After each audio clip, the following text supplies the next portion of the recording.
Welcome to the first installment of our three-part webinar series, The Age of Android in the Enterprise.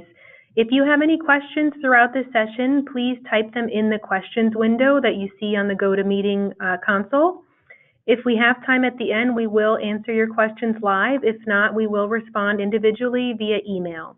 Now, I would like to introduce my esteemed colleague, Kevin Lollock, who will be sharing insights into the rise of Android in the enterprise and what you should think about and consider as you plan your OS migration strategy. Kevin, please take it away. Very good. Thanks, Amanda, and welcome everybody. Appreciate you all taking the time to spend the next 25 to 30 minutes with us to kick off this first series of webinars. What I'd like to do, though, is really start us off with a little poll, if you don't mind answering. You should see a pop-up on your screen here as far as a question about what's the most important driver in your decisions for upgrading. Is it you want to stay current with technology? Do you want to support and manage your mobile devices better? Are you looking to improve cost or improve your overall total cost of ownership? Are you looking for productivity gains? Is it that your back-end systems are requiring a new platform? So, just real quick, if you all don't mind to take a little answer to that, I would appreciate it. Just for the point of introduction, while we're taking the poll, my name is Kevin Lollock. I manage a group of software specialists here in North America that really help us look after your view from an operating system and developer platform strategy.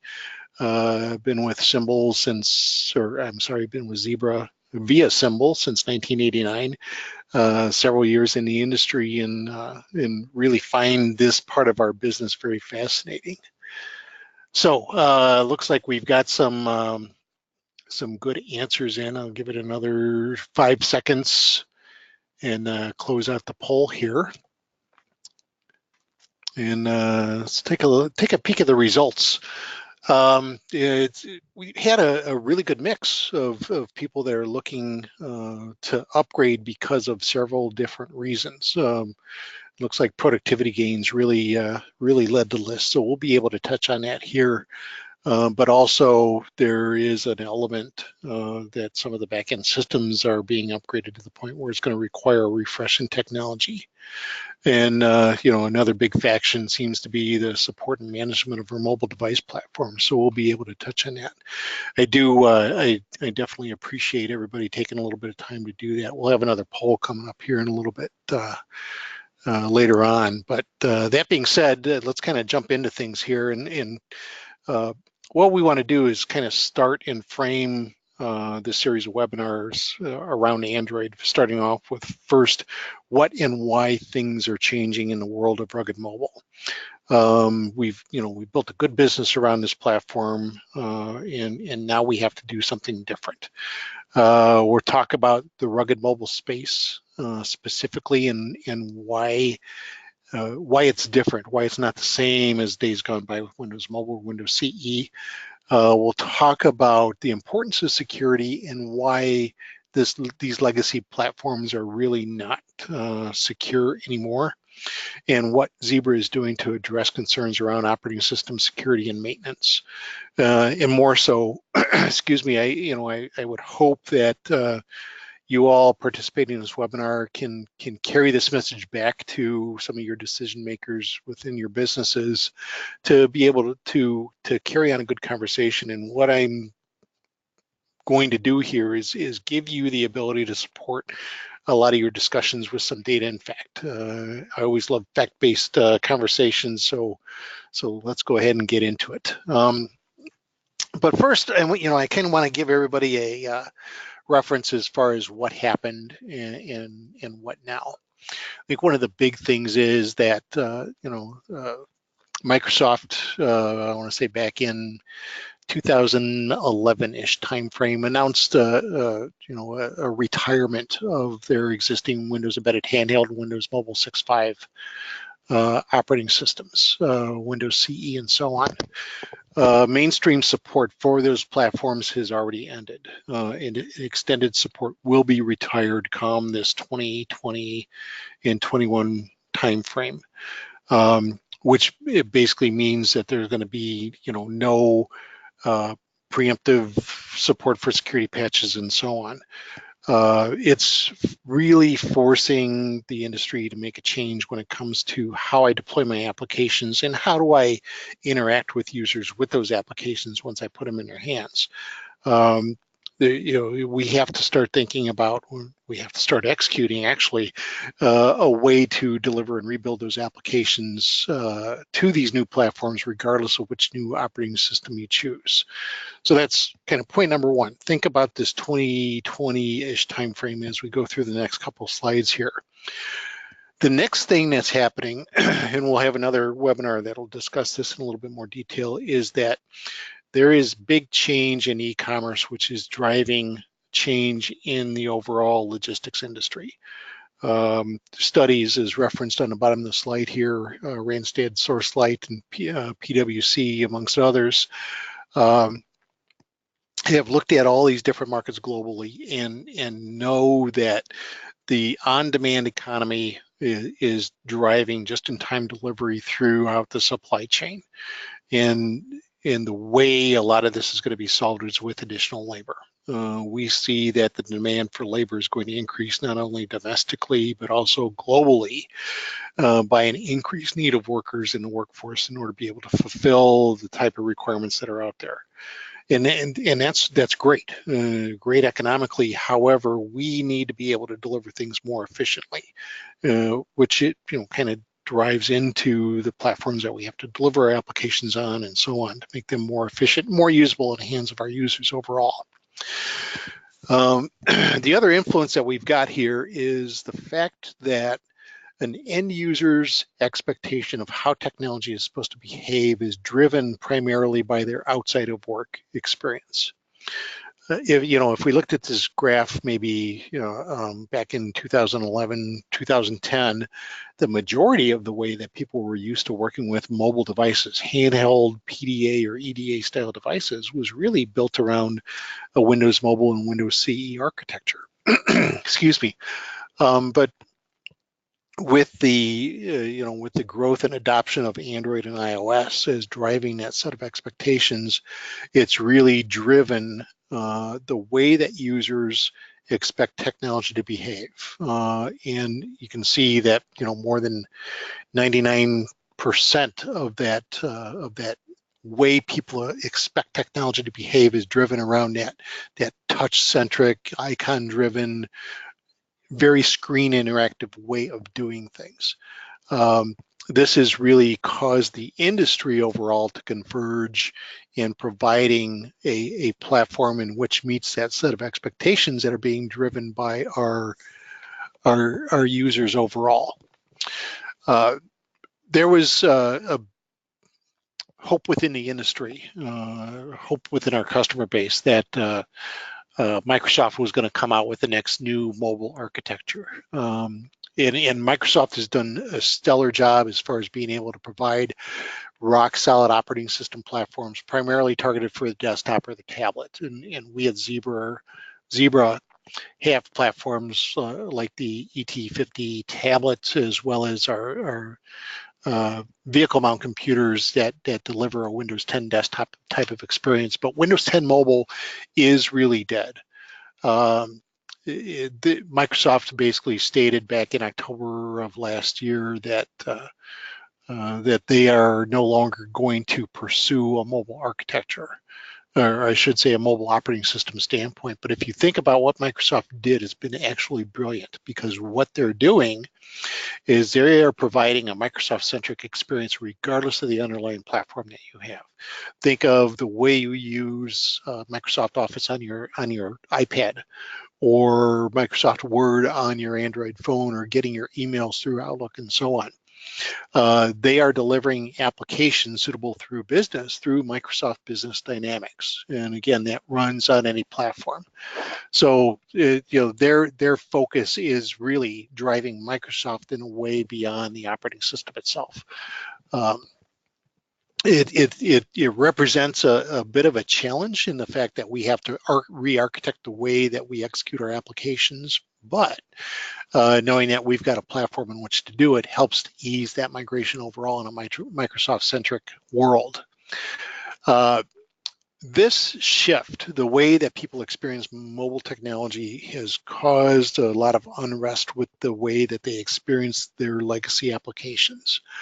The study was done a couple years back by BDC, and even more so, I think these numbers are probably skewed more towards dissatisfaction than they are with satisfaction. In that the majority of the users that are out there are somewhat dissatisfied to very dissatisfied with their applications. Me as a developer, if I saw these numbers and applications that I would be delivered, I would be sorely disappointed in myself, number one, but also my ability to impact overall productivity, knowing that only 41% of the people that I put my application in hands on, my application with are satisfied or very satisfied with that application. This dissatisfaction introduces a lot of additional cost in training in order to be able to bring people up to speed in legacy applications. It doesn't allow enterprises to lever a lot of the advances or advantages that a more modern platform can bring to their business and so on. So again, another data point to think about, that right now with my legacy applications in the hands of the users, those users are not very happy with those applications that I've provided with them. Yeah, and basically this kind of put us from an industry perspective kind of at a crossroads. We listened hard to what the market direction was taking, and that was towards a totally different UI, a totally different set of interfaces. We had to look at our options as far as what was available in the marketplace and what we could do with the operating system platforms that we had available to us, be it Android or Microsoft. Apple is kind of out of the question because it is a closed ecosystem. So we made a large bet towards Android. We developed a strong partnership with Google, and we moved with conviction on that. Knowing back at the time, there were some challenges when it came to bringing a consumer grade operating system to enterprise class operations. If you remember back in the early days of Android, there was questions around security. So we worked diligently to make it secure by adding in our mobility extensions, or MX framework, on top of Android to help secure it. We added ways to lock down the end user experience by adding enterprise home screen to it. The next challenge was manageability of these devices. How do I take and deploy thousands of devices throughout my environment and be able to have visibility and control of those? So we developed tools on top of Android for Stage Now, again, leveraging our mobility extensions and so on. We added tools, an enterprise browser to give web apps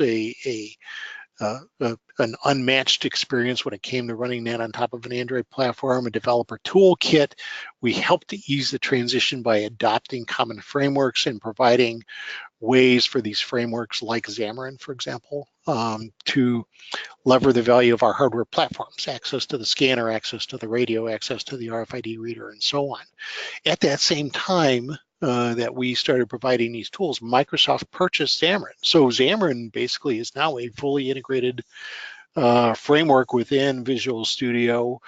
You use our tool plugins in order to be able to develop rich cross-platform applications within an Android environment using Microsoft tools. So it's a brilliant move on their part. The end of last year, we introduced Lifeguard, which added security lifecycle management to the platform, and a ton of utilities that add additional value and usability to the devices as we have them deployed in the infrastructure overall. And really, this has gone great lengths to grow our adoption and penetration within the Android market. This relationship that we have with our partners is important, because this allows us to provide an ecosystem, a set of value adds to these platforms that make it better for the community at large. For example, we have collaborated with Google and Android on developing several new features and functions for Oreo and Pi and Q on the horizon.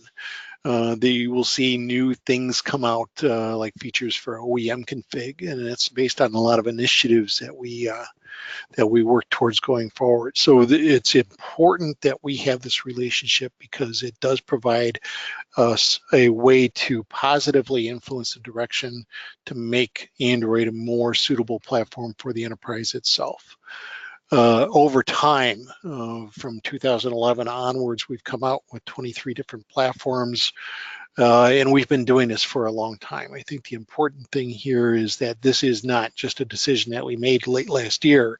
This is a commitment that we have to our partners, our customers in our industry to be able to drive a more modern UI, more modern set of user experiences based on a common platform going forward. And with this platform, it allows us to innovate a lot of new features and capabilities, but also gives you all the ability to do more with it. And I'll pick on a couple of these things a little bit later on in the presentation, but I wanted to provide a framework as far as what happened and what's forcing a change in the industry and how the industry is reacting to this. And when I say the industry, I refer to not just Zebra, but our community at large. And we're seeing significant adoption by industry, by vertical of an all-touch form factor. There was concern early on in a lot of cases that, maybe an all-touch interface wasn't all that good, wasn't all that suitable for the industry, but we're seeing a significant uptick in adoption to this. Is the fact that people change, their expectations change, and there is accelerated adoption of an all-touch form factor in industry going forward. Right now we see, you may feel this is short-term disruptive, but at the end of the day, it's very positive in the long term because it introduces a way for you all to lever a go-forward platform that meets a set of expectations on behalf of the user, decreases training time, improves productivity, decreases costs, and introduces a level of security that's unmatched in the industry.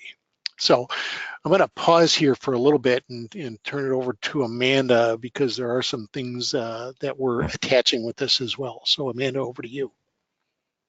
Thank you. So now that you heard from Kevin on what's driving this migration to Android, we want to invite you to take a look at what Gartner Analyst has to say and why they recommend planning for an orderly migration to ruggedized devices that are running a modern OS.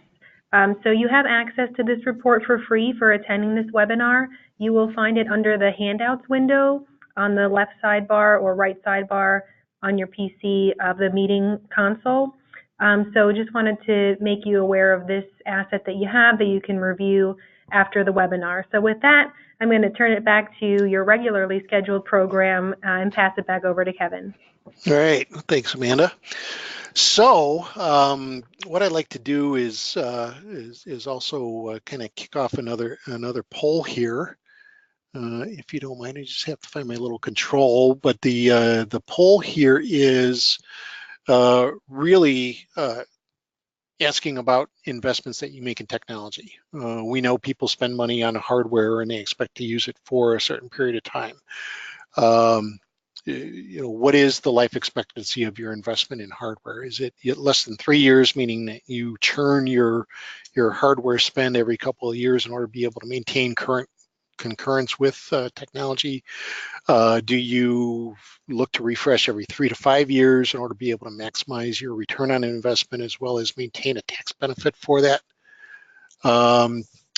Do you stretch your assets to look every 5 to 6 years to maximize the investment that you made as well as look at any changes in technology? Or do you go more than 6 years in order to be able to squeeze every nickel of investment that you've made in technology and then look to see if there's some a compelling event that's forcing change? So we'll go ahead and Give it another couple of seconds here and I'll close out the poll. Going once, going twice, good set of responses. And I'll close the poll and share the results. And I think overwhelmingly, this really mirrors a lot of what we see in the industry.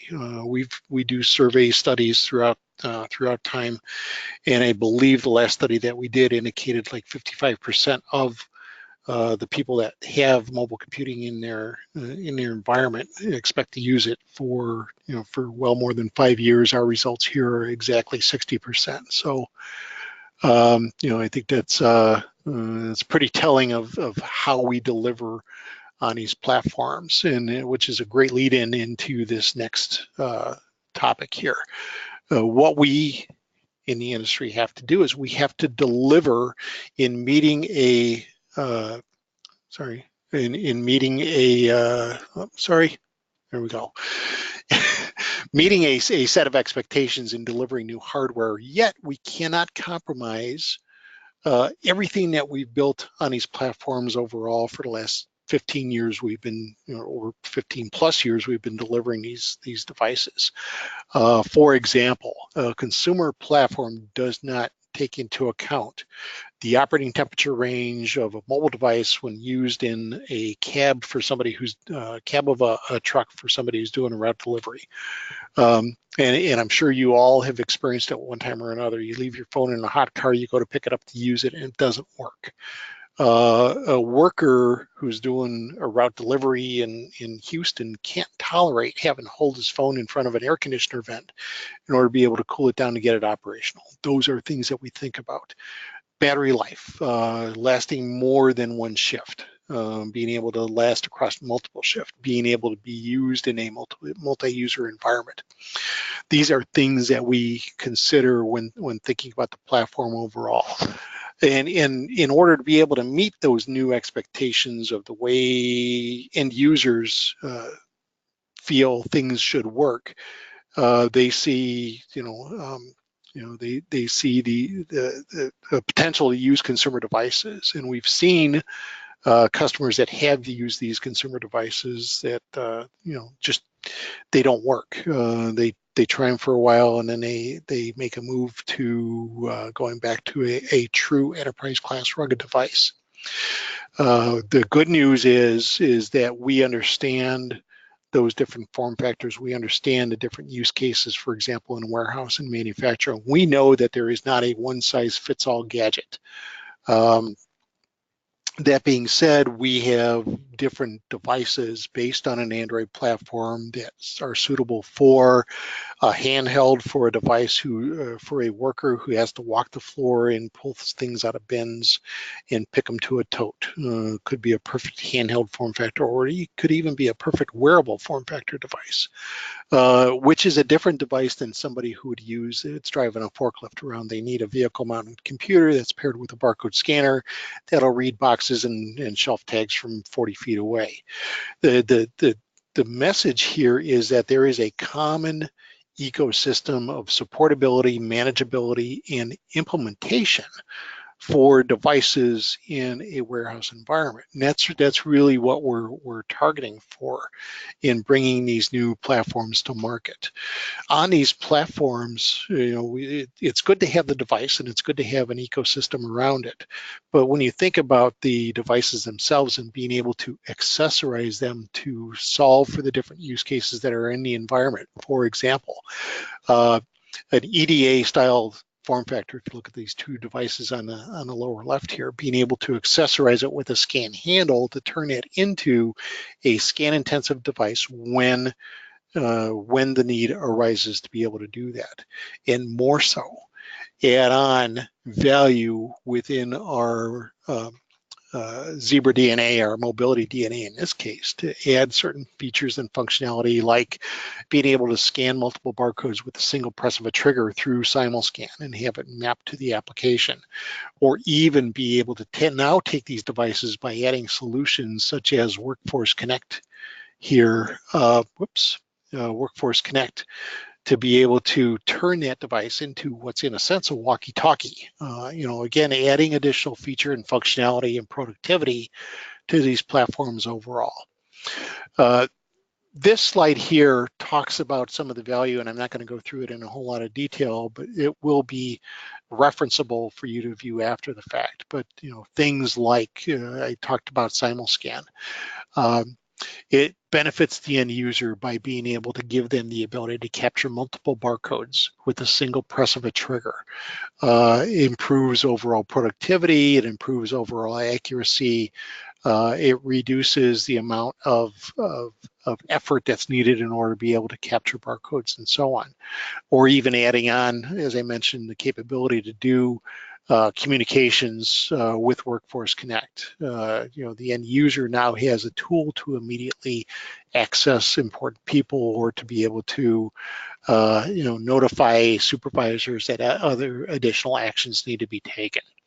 This DNA, this modernization of the user interface has a direct impact on the overall user experience to drive productivity. In fact, we did a study back a while ago as far as taking our existing business process within our warehouses, moving to an all-touch interface, and measured productivity gains and lower error rates in the implementation that we had overall. So this is measurable and proof points that you can they're tangible in the immediate implementation of a more modern platform in use in the environment today. And then finally, the last thing to talk about is well, what about security? This is actually one of my favorite topics as well, because early on people thought that Android itself wasn't secure, but at the end of the day, mobility has its challenges when it comes to security. And I love this slide primarily because it's not mine. It was a study that was put together by the Department of Homeland Security. There's a link at the bottom of the page here that that you can refer to. It's a 120-page report, but they did a full surface examination of what the mobile stack exposes in the enterprise, from the mobile networks or the applications or the physical devices themselves. And basically at the end of the day, in order to be able to save you reading through 120 pages of fascinating information, at least I found it fascinating, is at the end of the day, they summarize it into these 3 points. The most important defense against device security is to patch against publicly known vulnerabilities. That's premise number 1. Number 2 is seek clear commitment from your vendor that security updates will be provided in a timely manner. And number 3, when a device is no longer supported with updates, you should decommission those devices and seek something new, right? So that's great. It's good messaging, and it's actually a good best practice for enterprises to follow. But that leads us into a security a discussion as far as why. Why do you need to be cognizant of patches and things like that? If you look at the vulnerabilities that have been primarily exposed over the last couple of months, they've been beyond the operating system itself. They're attacks against a Wi-Fi stack or a Bluetooth stack or even the processor itself. Patches need to be provided through an operating system update, but they're patches beyond control of an enterprise or a walled garden approach to looking at security overall. So it's a very important thing to consider. Where Lifeguard comes into play is really it's our being able to address all 3 states of the recommendations by the Department of Homeland Security. Number 1, seek commitment for patches or apply patches in a timely manner. And we will provide patches on a regular and predictable basis, monthly or quarterly, depending on the cycle of the operating system release. We will provide security patches for operating systems even to the point of 24 months after we go end of sale beyond a product. And knowing that enterprises can't continually update or refresh their operating systems, we will provide security patches for the predecessor version of an operating system while you transition to the next version. And these are all available at no additional fee as part of an entitlement under the Zebra One Care Maintenance Agreement. And for those customers that want to extend that cycle further, we've got long-term options to be able to add one-year extensions for an added fee. So, at the end of the day, it is a very secure environment. We help enable best practice adoption to the Homeland Security recommendations for security, and Android is a very secure environment. It is suitable for the enterprise. It is fully compliant for HIPAA or FIPS 140-2 or PCI.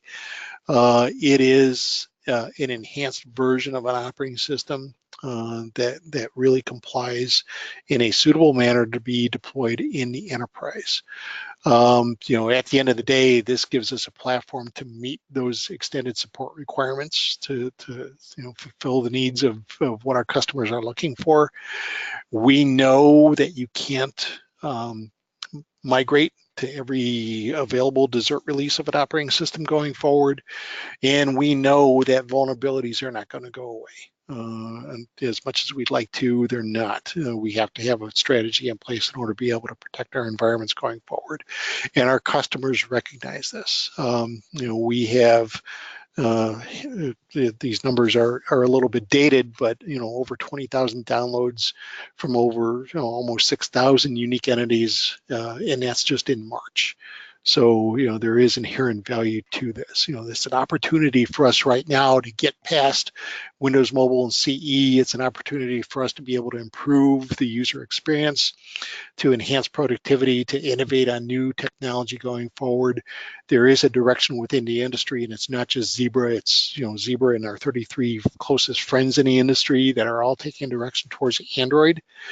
And we've been doing this for a long time, and we have additional value propositions that go along with adopting this platform going forward.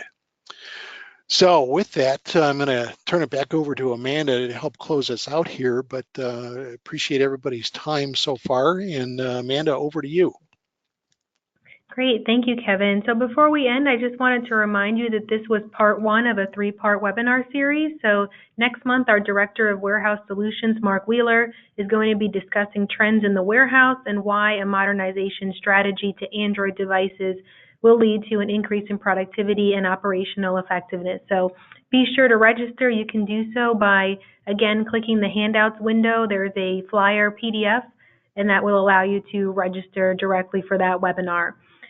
So we are already out of time, so we did get a few questions in that we will be responding to you promptly after this call via email, so expect to see those responses. And thank you again, everyone, for joining. We know that your time is valuable, and we appreciate that you've spent the last 30 minutes with us to learn about Android and the enterprise. So thank you again, and we will see you in October. Have a great day. Thanks, everybody.